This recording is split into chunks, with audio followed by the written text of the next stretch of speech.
कि फिर कुछ ऐसा काम करें जिसमें हमें बोलने का मौका मिले। रेड कार्ड होता है, इसलिए उन्होंने टर्म इस्तेमाल किया होगा। तो आपने ये तो ठीक है कि आप इंस्पायर हो गए उनसे और आप... तो एक परसेप्शन बना हुआ है, बट मेनली ऐसा नहीं है। आप वो काम करिए जो आपको अच्छा लगता है।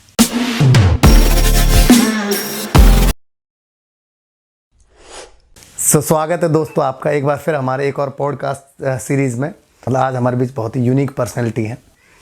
आज हम उनसे बहुत सारी बातें करेंगे in terms of hotel industry, in terms of tourist Escorts. इनमें क्या स्कोप है, क्या इनके नेगेटिव पॉइंट्स हैं, क्या इनके पॉजिटिव पॉइंट्स हैं, तो सारी बातें आज हम उनसे करने वाले हैं। तो आज का पॉडकास्ट ज़बरदस्त होने वाला है, आप लास्ट तक टिक कर बैठिए। तो आप थोड़ा अपने बारे में बताइए। आप सुनील जी, नाम धर्मवीर है, गांव का बैकग्राउंड है, गांव से आते हैं, कच्चे घर में पैदा हुए। कभी शायद बहुत लोगों को यकीन नहीं होगा, लेकिन मैंने अपने जीवन में कभी भी 12वीं क्लास तक टेबल और चेयर पे पढ़ाई नहीं करी। लेकिन जो मेरा हमेशा से एक नज़रिया रहा है और जो मैं हमेशा कहता हूँ, the education is the key of change. अगर आपको सचमुच में अपना उद्धार करना है अगर किसी को, तो एजुकेशन ही उसका एक सबसे बढ़िया और मजबूत जरिया है। चूंकि हम पढ़ लिख गए, इसलिए आज हम आपके सामने बैठकर ये पॉडकास्ट कर रहे हैं। आपने बताया कि गांव का बैकग्राउंड, आप ज़्यादातर जो आपके साथ के हैं, जो फ्रेंड्स हैं, उन सब ने उतना ग्रो नहीं किया, यूँ कहा जाए तो उतना यूनिक काम नहीं किया। कोई कुछ कर रहा, मतलब एक एवरेज काम ही कर रहा है। आपने एकदम अलग ट्रैक चुना। तो फैमिली में तो कोई है नहीं, आई थिंक आपकी मोस्ट लाइन से, तो उसमें जाने का क्या रीज़न रहा आपका? हाँ, ये आप कह सकते हैं कि थोड़ा सा अलग काम था, क्योंकि जब हम भी थे तब हमारे समय पर भी ट्रेंड में ये था कि आप अगर 10वीं क्लास पास कर लेते हैं तो 10वीं क्लास पास करते ही आप डिफेंस में लग जाएंगे। तो बहुत सारे लोग ऐसे थे जो हमसे कम उम्र के थे, जब हम पढ़ाई ही कर रहे थे तब हमसे 1-2 साल छोटे जो लोग थे, हमारे दोस्त थे, पड़ोस में थे, उन लोगों की शादी भी हो गई। मतलब वो न सिर्फ डिफेंस में लगे, उनकी जॉब भी लग गई और उसके बाद चूंकि शादी भी तुरंत हो जाती। लेकिन एक हमारे साथ क्या रहा कि चूंकि हमने पढ़ाई यहाँ से भरतपुर से की है, और भरतपुर में क्या है, टूरिज्म का गढ़ है। बहुत सारे लोगों ने यहाँ पर टूरिज्म सेक्टर में बहुत अच्छी तरक्की की है। और लाइफ में हम 3 चीज़ें करना चाहते थे। एक तो सबसे पहले हम चाहते थे कि हम जर्नलिस्ट बने, पत्रकार बने। दूसरा फिर एक ख्याल था कि हम लॉयर बन जाएं, और फिर तीसरा ख्याल था कि फिर कुछ ऐसा काम करें जिसमें हमें बोलने का मौका मिले और ठीक हो, मतलब काम अच्छा हो। तो उन 2 जो पहले काम थे वो तो चलिए धीरे है, डिग्री है लॉ की, हम कर रहे हैं, कोर्स कर रहे हैं। लेकिन जो मेन फिर हमारा प्रोफेशन बना वो गाइडिंग बना। तो हम उदय सिंह जी को देखते थे, वो जर्मन सीख के, वो उन्होंने इतनी तरक्की की, हम उनसे कुछ इंस्पायर हुए और हमने भी फिर फ्रेंच सीखी, क्योंकि वो नज़दीक दिल्ली में हो जाती है। जर्मन के लिए हमें पूना जाना पड़ता, लेकिन उस समय परिस्थितियाँ ऐसी नहीं थी कि हम पूना जाके पढ़ाई कर पाते, हम अफोर्ड भी कर पाते। तो हमने मथुरा में रहते हुए डेली अप डाउन करके दिल्ली, और ऐसे करके हमने वो 1.5-2 साल का जो कोर्स था फ्रेंच लैंग्वेज का वो किया। ऑल इंडिया एग्ज़ाम पास किया, उसके बाद हमारी ट्रेनिंग हुई, उसके बाद हमें लाइसेंस मिला काम करने के लिए, और उसके बाद काम कर रहे हैं। आप तो लगभग 18 साल हो गए। आपने लाइसेंस वाली बात बोली, तो मेरे एक और मित्र हैं, वो भी गाइड का काम ही करते हैं। तो मैं उनसे मिला लॉकडाउन के बाद के, इन बिटवीन लॉकडाउन। तो मैंने आपका नाम लिया, मैंने कि वो भैया हैं, वो भी बहुत अच्छा काम है उनका। तो उन्होंने बोला कि उन पे तो कोई कार्ड होता है, रेड कार्ड, यस, कि उन पे तो रेड कार्ड है। तो ये क्या रेड कार्ड होता है, मतलब सब गाइड को नहीं मिलता है?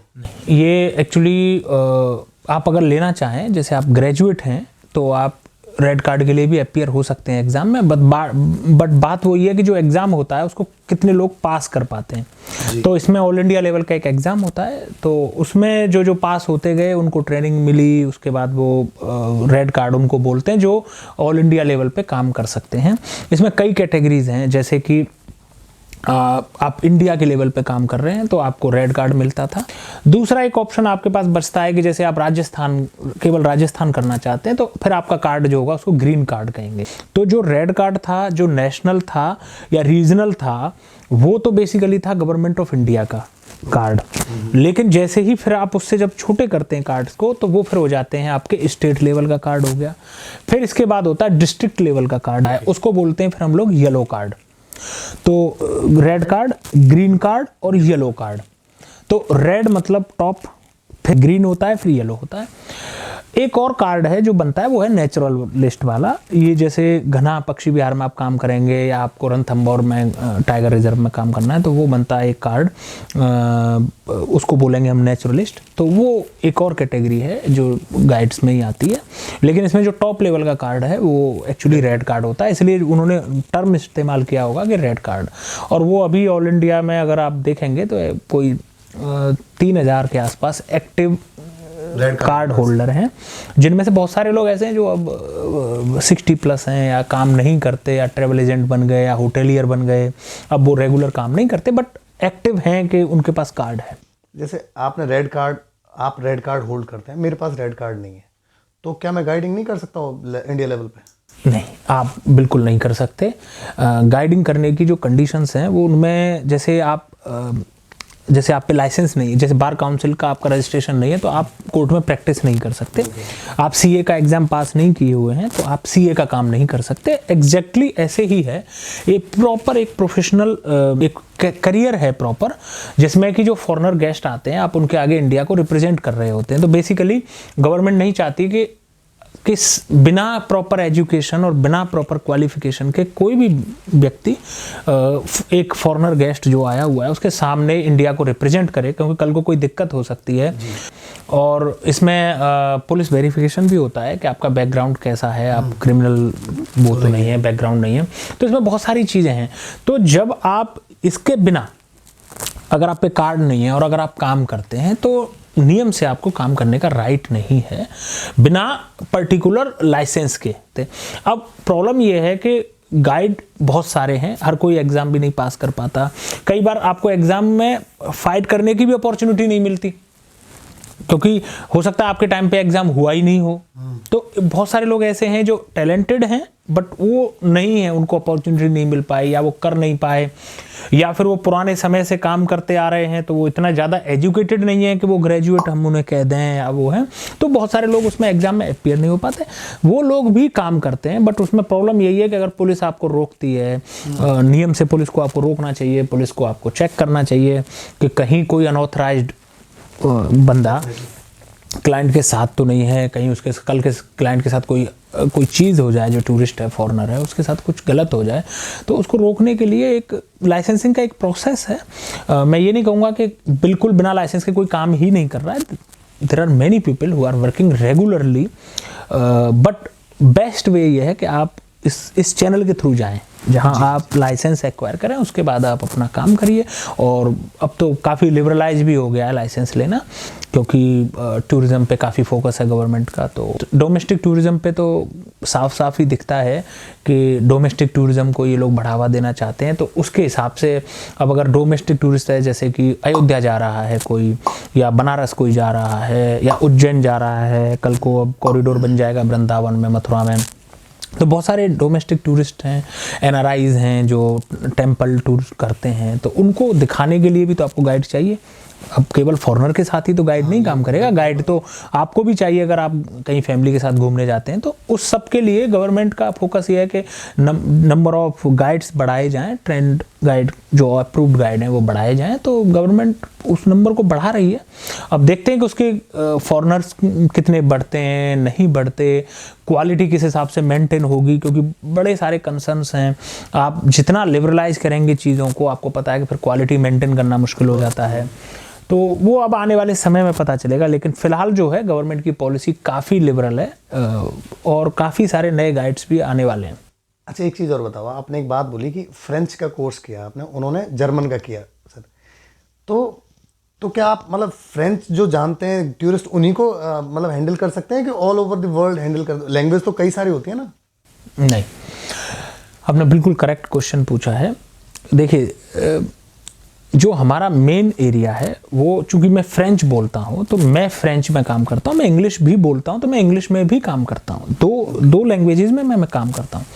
लेकिन जो अगर मैं फ्रेंच बोल रहा हूँ तो मैं फ्रांस का जो बंदा है, या स्विट्ज़रलैंड से जो आया है, या कनाडा में एक छोटी जगह है क्वेबेक करके एक शहर है, वहाँ से जो कोई आता है उसको हम करते हैं फ्रेंच में। तो आपको देंगे यस, मेरा फील्ड ही वो है। क्योंकि अगर कोई जर्मन क्लाइंट है और वो अंग्रेजी नहीं जानता तो मैं उसके लिए यूजलेस हूँ, क्योंकि जर्मन को तो फिर जर्मन ही चाहिए।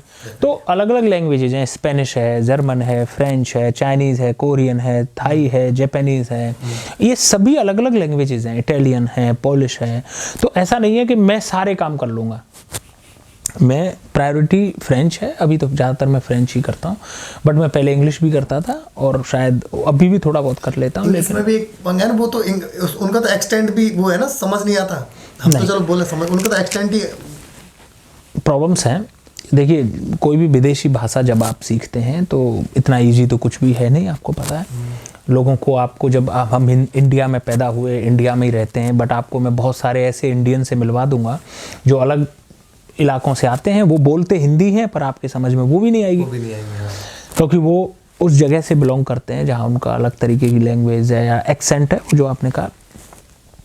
सेम प्रॉब्लम विदेशों में भी होती है, क्योंकि वो भी बड़े बड़े देश हैं। फ्रांस जैसे बहुत बड़ा एरिया है, अब उसमें जो नॉर्थ फ्रांस में कोई रह रहा है तो वो अलग एक्सेंट में बात करेगा, जो साउथ फ्रांस में जो रह रहा है बोल फ्रेंच ही रहे लेकिन उनका एक्सेंट अलग है।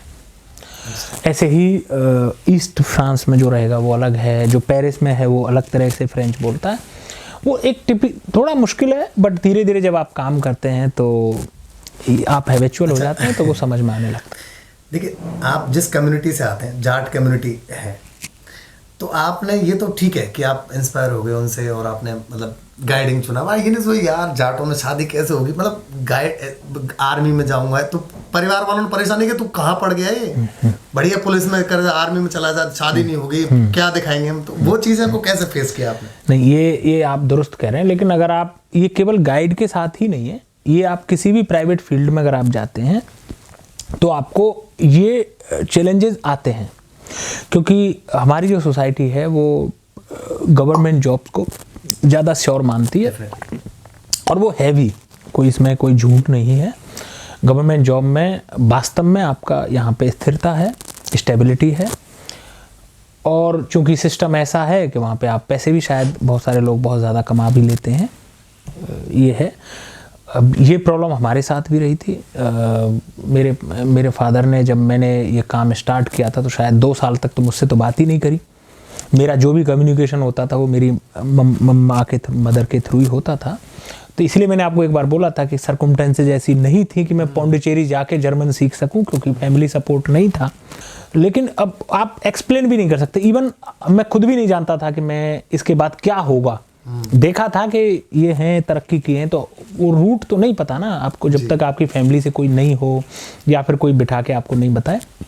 बट अच्छी बात ये रही कि काम किया, सीखा, सीखने के बाद और सीखा। आज भी सीखने की जो एक प्रोसेस है वो जारी रहता है, क्योंकि लैंग्वेज है, इसका कोई अंत तो है नहीं। वो तो है। और डेली नए चैलेंजेस आते हैं, कोविड आया था और भी चीज़ें हैं, तो आप सीखते हैं। कोविड से एक चीज़ बताइए आप मुझे, जब कोविड आया तो मुझे लगता है कि सबसे ज़्यादा जो इंडस्ट्री हिट हुई वो टूरिज्म थी, बिकॉज वो बिल्कुल बंद हो गया था। उस टाइम कैसे सर्वाइव किया आप लोग, क्योंकि होटल भी, आपका होटल भी है तो होटल भी एक तरह से बंद ही मानो आप, और आपका एज एन टूरिस्ट गाइड भी काम, तो उस टाइम आपने कैसा, और चलो आप तो वेल टू डू थे उस टाइम, बट कुछ तो ऐसे थे जिन्होंने शुरू किया था, तो उस टाइम वो कैसे आपने किया, और सरकार से आई थिंक आपको कुछ? वो बहुत बुरा समय है, वो बहुत बुरा समय था, वो कट गया है। वो एक बुरा सपना था बहुत सारे लोगों के लिए। हम चूँकि थोड़े से पुराने थे गाइड के तौर पे, क्योंकि हमने काफ़ी पहले काम स्टार्ट किया था, तो ये ट्रेड इंडस्ट्री इतनी ऐसी तो है कि आप कुछ 2 पैसे अगर आप सिस्टम से रहें तो आप 2 पैसे बचा भी सकते हैं। तो हमने तो जो पैसा कुछ बचा रखा था, प्लस मेरी वाइफ भी वर्किंग है तो कुछ सैलरी उनकी आ जाती थी, तो हमने अपना समय काटा। पहले 6 महीने तो बहुत अच्छे थे, हमें लगा रिलैक्स हैं, छुट्टी हो गई, चलो अब आराम से बैठेंगे घर पे। लेकिन फिर जब वो 6 महीने के बाद फिर 6 महीने एक्सटेंड हुआ, फिर 6 महीने एक्सटेंड हुआ, तो कंडीशन ख़राब थी, गवर्नमेंट से कोई हेल्प नहीं मिली। सबसे बड़ी जो प्रॉब्लम हुई हमारी टूरिस्ट ट्रेड में, वो प्रॉब्लम हुई गाइड्स के साथ, पर्टिकुलरली वो जो छोटे स्टेशन से बिलोंग करते हैं।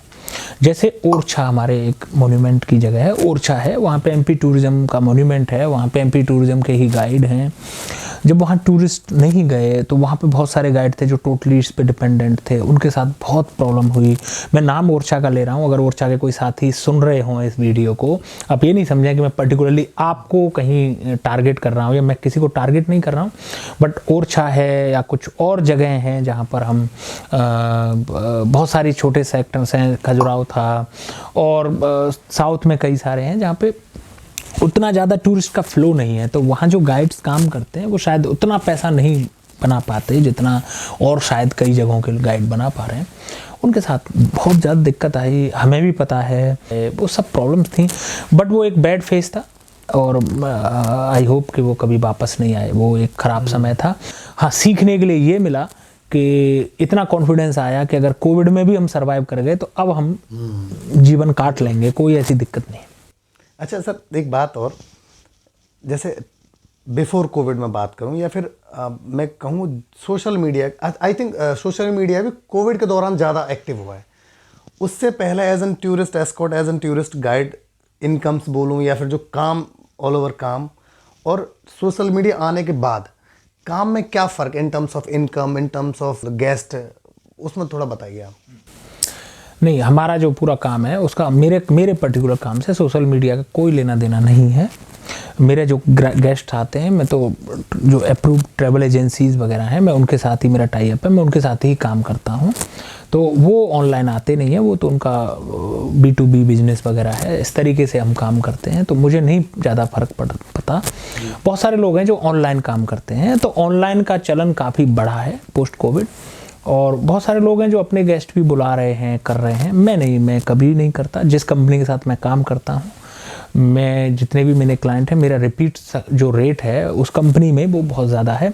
हम तो सर, हमने तो ज़्यादा नज़दीक से देखा नहीं इस इंडस्ट्री को, बट हमने ये तो सुना है कि पहले अंग्रेज़ आ गए हैं, इनसे पैसा कितने का, 100 का 500 लो, इससे 1000 ले। तो क्या ऐसा सच में पहले होता था, और उस सोशल मीडिया आने के बाद या फिर उसके बाद कुछ फ़र्क पड़ा है कि सच में है ये इसमें वैसे फेक न्यूज़ है ये? इसमें कुछ सच भी है। सबसे बड़ा डिफरेंस जो है वो, चूंकि अगर आप ध्यान से देखें तो जो गवर्नमेंट ऑफ इंडिया ने जो टिकटिंग कर रखी है, जो टिकट की रेट्स हैं फॉरेनर के लिए, वो टिकट काफ़ी हाई हैं और इंडियन के लिए वो काफ़ी कम है। तो जब गवर्नमेंट के ही लेवल पे जब आप ये चीज़ देखते हैं कि जब गवर्नमेंट, जैसे ताजमहल है, अगर आप जाते हैं, एक इंडियन सिटीज़न जाता है, तो वो 250 रुपये में ताजमहल देख के आ सकता है, इंक्लूडिंग जो मेन मौसोलियम है मुमताज़ महल का, वो भी देख के आ सकता है 250 में। यही सीधा फॉरेनर के लिए जो होता है वो होता है 1300 रुपीज़। तो कहाँ 250, कहाँ 1300 रुपये। तो चूंकि टूरिस्ट जो है वो, ये एक कहूँ तो मैं, अनफॉर्चुनेटली आप इसको मान लीजिए, अनफॉर्चुनेट है कि अलग अलग प्राइसिंग है, और अनफॉर्चुनेटली ये सच्चाई है कि कुछ लोग हैं जो टूरिस्ट को देख के एक्स्ट्रा चार्ज करते हैं। बट ऐसा नहीं है कि सभी ऐसा करते हैं। फॉरेनर गेस्ट की, चूँकि उसका, जैसे अगर कोई यूरो में है या डॉलर में है या वो, तो उनकी जो क्वालिटी, जो उनकी एवरेज इनकम है वो इंडिया से काफ़ी ज़्यादा है, तो उनकी जो बाइंग पावर है वो भी ज़्यादा है। अब मैं ये नहीं कह रहा हूँ कि हर फॉरेनर जो आएगा वो सब आपके यहाँ अरबपति आ रहे हैं, करोड़पति आ रहे हैं, या सभी वो कर सकते हैं। वहाँ भी मिडिल क्लास होगी, वहाँ भी लोअर मिडिल क्लास होगी, ऑफ कोर्स है। तो वो सब नहीं कर सकते वो चीज़, लेकिन फिर भी अगर आप ऑन एन एवरेज देखेंगे तो उसकी अच्छी लाइफ है, और वो यहाँ पे ज़्यादा पे करता है। अब वो डिपेंड करता है कि आप कहाँ हैं। अच्छा, बहुत सारी चीज़ें मैं आपको बताऊँ कि वहाँ पर ज़्यादा ही है, भले ही वो सबके लिए है। जैसे आप ओबेरॉय के किसी होटल में आप चले जाइए, तो वहाँ आप खाना खाइए या फॉरेनर खाए, अच्छा, आपको 1000 से ऊपर ही पड़ेगा पर पर्सन। 1500 2000 नॉर्मल प्राइसिंग है। आप ओबेरॉय के होटल में आप बियर पीजिए, आपको 700-800 रुपीज़ की एक छोटी सी बियर मिलती है। तो वो फॉरेनर के लिए भी वही है। बहुत सारी जगह ऐसा है कि जहाँ पर कई जगह ऐसी हैं कि, पर वो टूरिस्टिक प्लेसेस हैं। मैं बताऊं आपको, वहाँ पे अगर फॉरेनर भी जाएगा तो उसको भी वही रेट है, और इंडियन भी जाएगा तो लगभग वही रेट है। तो ऐसा नहीं है कि फॉरेनर को देख के कोई ज़्यादा लेता है, लेकिन एक परसेप्शन है लोगों का कि ये ज़्यादा दे सकता है जी। ऐसा नहीं है। पानी की बोतल अगर आप शॉप से कोई खरीदता है, तो मुझे नहीं मिला कोई भी ऐसी शॉप मैंने नहीं देखी कि फॉरेनर से उसको 20 रुपए की बोतल के कोई 30 ले, 20 ही लेते हैं। बट ये परसेप्शन बना इसलिए क्योंकि गवर्नमेंट ऑफ इंडिया की टिकटें डिफरेंट हैं, प्राइवेट मॉन्यूमेंट्स की भी टिकटों के साथ यही है, जो चैरिटेबल ट्रस्ट हैं वहाँ पे भी फॉरेनर की टिकट अलग है, इंडियन की टिकट अलग है, तो एक परसेप्शन बना हुआ है, बट मेनली ऐसा नहीं है।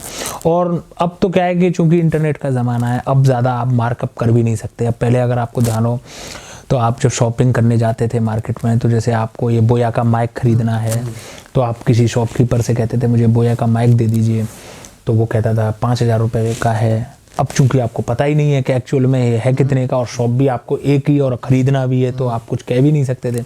अब तो आपके हाथ में इंटरनेट है, आप टक से जाएंगे अमेज़ोन या फ्लिपकार्ट पे डालेंगे बोया माइक, वहाँ पे दिख रहा है वो तो 1,000 रुपये का आ रहा है, अब वो 5,000 मांग रहा है, आप तुरंत उसको कहते हो भैया देखो ना कितना डिफरेंस है।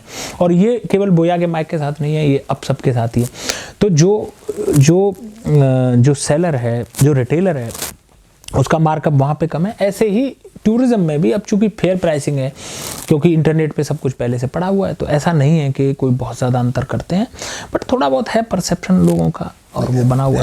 एज एन गाइड तो आपके तो हाथ में अथॉरिटी होती है ना पूरी, क्योंकि भाई एक आप टूर लेके जा रहे हैं किसी उसको, तो आपके हाथ में आई थिंक सारी अथॉरिटी है। आप तो वहाँ तो आप जो बोलें वो चार्ज आप कर सकते हैं। भाई माना किसी होटल पे खाना है वो खा रहे हैं, तो आप भाई माना होटल वाला 500 ले रहा है, आप तो कह सकते हैं 5,000 है, तो ऐसा हो सकता है? नहीं, ऐसा नहीं होता, ये मिथ है।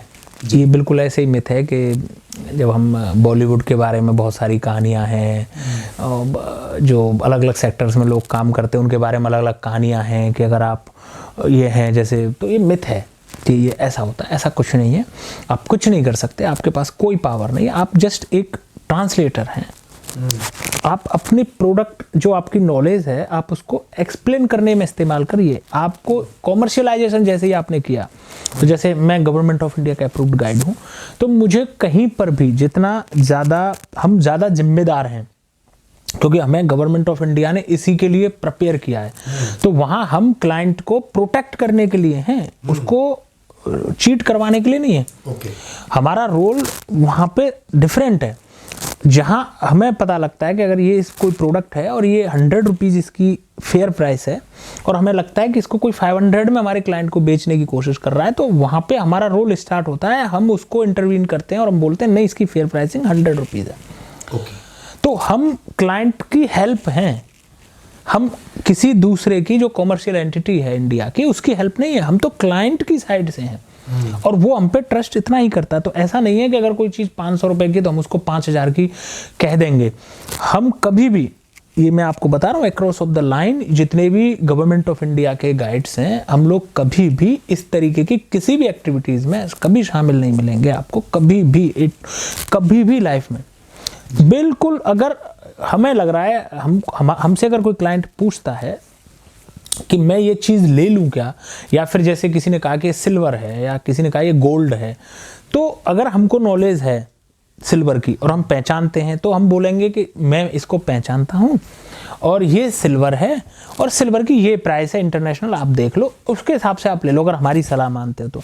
अगर क्लाइंट अपने लेवल पे कोई डील कर रहा है, कहीं पे क्लाइंट कहीं बात कर रहा है, हम वहाँ प्रेजेंट ही नहीं है, तो फिर हमारा उसमें कोई रोल नहीं। लेकिन अगर हमारी आंखों के आगे कुछ हो रहा है ऐसा, जहां हमको लग रहा है कि ये गलत है, तो हम उसको रोकते हैं, तो हम प्रोटेक्ट करते हैं क्लाइंट को ऐसी माल प्रैक्टिसेस के खिलाफ। और ये गलत है, मतलब ये 500 की चीज़ 5,000 में किसी को भी देना, ये गलत है। अच्छा, एक तरह से कही जाए ना, तो लोग बिना गाइड के कहीं जाते हैं, तो मुझे लगता है वो ज़्यादा पैसा खर्च करेंगे।